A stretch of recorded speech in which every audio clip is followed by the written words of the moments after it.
Միակողմանի կախվածության պայմաններում խաղաղությունը դառնում է պարտադրանք, սա ակնհայտ է, սա լավագույնս ձևակերպել է հենց ինքը Նիկոլ Փաշինյանը, եթե կհիշեք 2024-ին, երբ որ Տավուշում սկսվել էր դելիմիտացիայի, դեմարկացիայի գործընթացը, իհարկե դա շատ քիչ կապ ուներ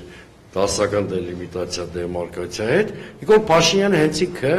Հոսկեպարի դպրոցում ասեց, որ եթե այս զիջումները չանենք մինչև շաբաթավերջ, երկու կողմից Թուրքիայից եւ Ադրբեջանից սպասում է ներխուժում։ Պարտադրանքի տրամաբանությունը միշտ է դա։ Դաստիարակության ոչ թե խաղաղության գործընթացը, այլ սողացող կապիտուլյացիայի ճանապարհային քարտեզ։ Մենք առաջարկում ենք այս տրամաբանությունից դուրս գալ, դրա համար պետք է վերականգնել ուժային, դիվանագիտական եւ տնտեսական բալանսը, որտեղ խաղաղությունը ի վերջո բալանսի դրսևորումն է, արտահայտությունն է։ Խաղաղության այլ պարամետրեր, պատրանքներ են կամ ուղղակի ցանկություններ, որոնք չեն ամրապնդվում կոնկրետ գործոններով։ Երաշխավորված խաղաղության բաղադրիչներ մենք համարում ենք պաշտպանական, ինստիտուցիոնալ, տնտեսական, դեմոգրաֆիկ կարողությունների ուժեղացումը,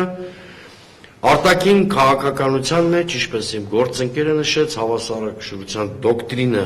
այլընտրանք չունի, որտեղ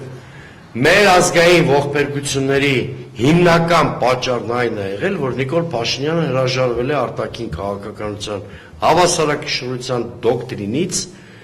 շեշտը դնելով երկրի ստրատեգիական կողմնորոշման փոփոխության